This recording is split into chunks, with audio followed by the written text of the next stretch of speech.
Tennessee picked up a transfer from Notre Dame. Now, on the surface, the first thing I would say is, why would somebody from Notre Dame transfer to Tennessee, especially after Notre Dame was just in the national championship game? Well, to answer the question, partly it's because the young man, Sam Pendleton, had lost his starting job. So this is a situation where Tennessee isn't pulling away a guy that's 100% happy, but pulling away a guy that probably is a little miffed he lost his starting job.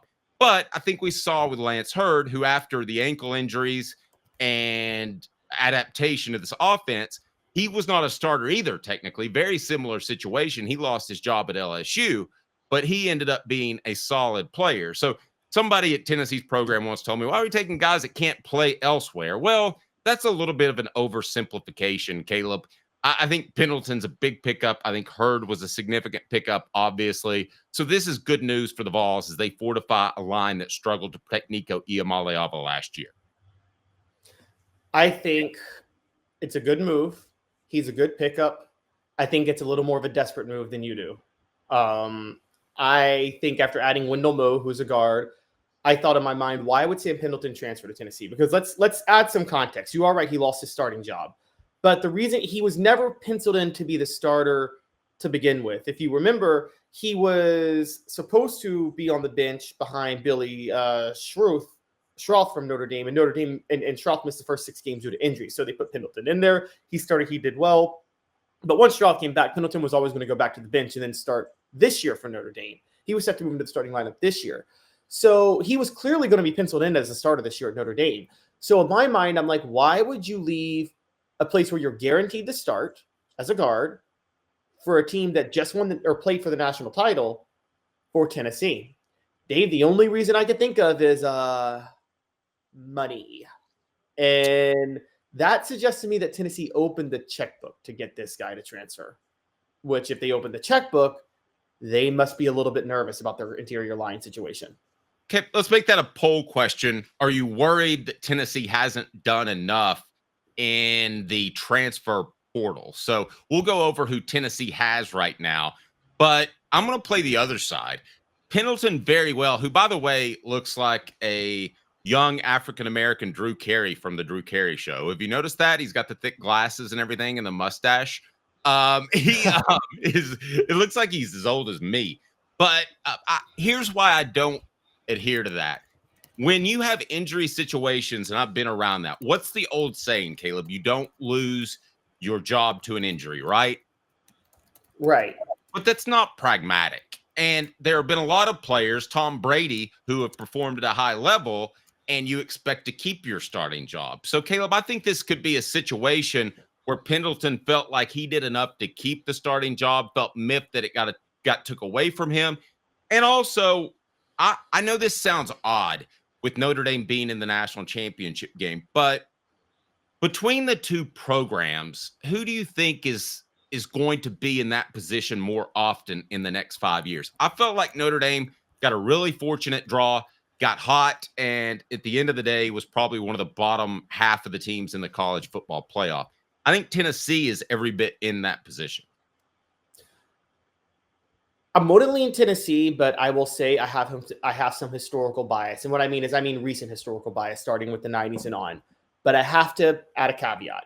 The reason I'm leaning Tennessee is I saw Notre Dame going the way of Vanderbilt in about 50 years because of I felt their academic requirements. And I know everybody's going to be like, academic requirements, that's the important thing. Guys, it's unreasonable what Notre Dame asks of its players academically when Ohio State's not asking for that from their players, Michigan's not asking for it, Tennessee's not asking for it. I thought that would hold Notre Dame back. I'm a little bit more willing to say it won't now, though, Dave, because in the era of NIL and the transfer portal, no team is going to be too deep. So Notre Dame can get just enough guys to compete, honestly. Well, and SC Scout Guy brings up a good point. Notre Dame does not have to play in the SEC, so that's a really good point. Now, David says transfers, newly adds, prospects, throw in a bottle of sour mash named Nico, everything is fine. 25 or nothing, Nico will be a bust. Then again, maybe in high pool, rock against a hard place. I don't think Nico's going to be a bust, but I do think to have two options that are probably mid-level transfer portals. Mo's guys, I know Mo's a 3-star, Pendleton's a 4, but I'm considering them mid-level. In other words, Hurd was expected to step in and play right away. You hope that one of these guys can step in and play right away. And I like the option of having two guys. I think we both thought Holden Stays would be better than Miles Kitselman. At least I did. I was wrong really early in camp when I saw Kitselman making plays and showing off his athleticism that I didn't think he had. So I like having two good options sometimes as opposed to theoretically one great option, which would be Hurd versus these two guys. You know, Hurd panned out, but we didn't think that would be the case in September and early October. No, we did not. And that's very fair. But, you know, Hurd, it's a little bit different from Pendleton because Hurd actually did lose his starting job. And he lost it to, my understanding, a generational talent at LSU at left tackle that I think it seems like the entire country would have lost their starting job to that guy, right? No matter where you are, who you played for in any situation. I mean, that was Travis Henry couldn't start over Jamal Lewis, but would have started for every other team in college football in 1998 and 97. Yep. So, yeah, that's where I felt Lance Hurd was. And he was the Travis Henry of LSU at offensive tackle. Let's take a look at the class, a transfer portal class that you have to judge somewhat on a curve because Tennessee, as I've reported, wanted to spend money to keep their current players on the roster, their NIL money. And unless they ran a bunch of guys, they were up against a scholarship limit. They're at about 82 or 83 before Pendleton, I'm told. So you would have to run a bunch of guys, which you like those guys, so you don't want to do that. But let's take a look at Tennessee's transfer portal classes. We broadcast live from the Ted Russell Ford Lincoln Studios, East Tennessee's largest Ford and Lincoln volume dealer. Hey Ted, it's time to save some cash during New Year's Dash. Savings is my prime directive. Let's see what you got, Nick.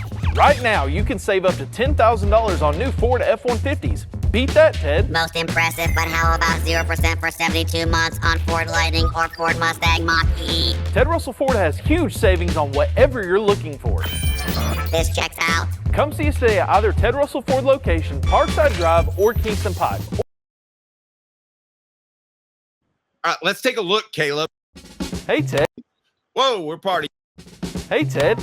Caleb. Let's take a look at Tennessee's 2025 transfer portal class. When you take a look at, again, you have to grade this on a curve. This is not Tennessee trying to completely rebuild its program when they had 8 or 10. I did a little bit of research. I mean, they had 8 or 10 transfer portal guys. I think you feel better than that. Sam Pendleton, 6'4", 310-pound transfer from Notre Dame. I think that's a significant pickup. He's a 4-star. Star Thomas, to me, fills a void. A running back, 6 foot, 210 pounds. You know, they brought in the Lynn T. Dixon or whatever his name is for a couple of weeks. Star Thomas is going to get a look, but don't be surprised if he doesn't pan out. I mean, they just need another running back with the departures of Dylan Sampson. I think Peyton Lewis is going to be really good, but there's no depth there. And I don't want to dismiss Deshaun Bishop, but at his size, I think you have to go in there wondering how long he can be a big-time contributor. He did a great job last year. Amari Jefferson, 6 foot, 210 pounds, transfer from Alabama, a 4-star transfer. I like that pickup. And I'm fine with adding Wendell Moe, 6 foot 2, 340 pounds, because you need some depth at the offensive line position. And I think Moe provides that. And who knows, maybe a starter. Yeah, I mean, I think Tennessee, and this is what you reported on last week, this doesn't change the narrative and the idea that they're focused more on making sure they maintain their talent and develop chemistry more than anything else. And I think you're seeing that with their transfer portal strategy. But, I mean, Dave, it's a red flag that they've got 2 interior offensive line transfers. Now, I understand on the message board, and this is the big thing, Tennessee lost Cooper Mays, Javonte Spraggins, and they are still fighting to keep Andre Carrick. So you can make the case this is an insurance policy. As has been pointed out. And I understand that. And I hope for their sake that's true. But Dave, wouldn't you think that given that it's almost it's going to be year 5 under Josh Heupel, that they would have multiple interior linemen ready to go and not need transfers, whether or not Andre can go? Well, I'm not sure that they don't. Let's see what happens with Andre Keurig, and he's petitioning the NCAA for another year.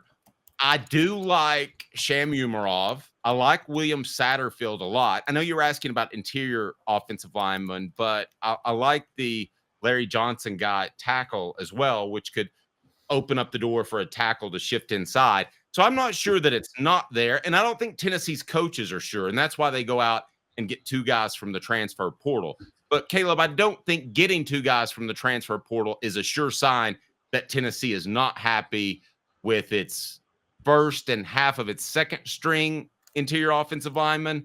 I just think you want more depth there. And if these guys, the thing I like about Pendleton in particular is he's got 3 years of eligibility left. So you're thinking about more of a long-term commitment than a 1-year fix. So I don't know that they're desperate there, but they're probably a little needy. What program in the country, though, isn't a little needy at one position with the transfer portal? That's true, but did you think interior line would be the neediest spot for Tennessee? Because I didn't, honestly. I thought they needed to go for. Well, if you'd have asked me back then, I would have thought that Tennessee would recruit well at the skill positions, quarterback, the defensive side. I thought they would recruit well because of opportunity, because the way Tennessee struggled going back to Heupel's first year in 2021. So I'm not surprised, really. This isn't considered a running football team, even though you and I know it is. So, Caleb, I don't have a major problem with Tennessee scrapping a little bit in the interior of the offensive line. Maybe you do. Well, I'm mixed on it because there's an entire debate over, the quality of player versus filling a void. I think Sam Pendleton is a very, very good player. Again, you are right about one thing, Dave. He could be bitter that he lost his starting job because my understanding and everything I've read is they were very happy with how he played as the starter amidst injuries. And so I think he would have a reason to be upset about losing his job just because somebody else came back midway through the season. But, that wouldn't be the first time that's happened. There have been guys, have you not covered teams where a guy's done a good job and plays for somebody injured, but the guy injured, you're still going to start when he comes back at the end of the day? Absolutely. But the tendency in a locker room is to side with the guy that had the job originally. Yeah, that's what I mean. Side with the guy who had it. And so, for Sam Pendleton to be upset about that, it's like, okay, was Travis Henry upset when Jamal Lewis came back and got the starting job again in 99? Yeah, well, those guys were tied to scholarships. They're not tied to now. It's a totally different feel. So now Pendleton, would Travis Henry have left when Jamal Lewis came back if there was the transfer portal? Probably. Well, Travis Henry would have left after the 97 season as a freshman when he realized Jamal Lewis was going to win that starting job. Right. He'd have gone somewhere else immediately. Yeah. Right. He had mouths to feed. The show represented by Banks & Jones, Tennessee. I don't think he did at that time. I think he did. Tennessee's trial attorney, banksandjones.com.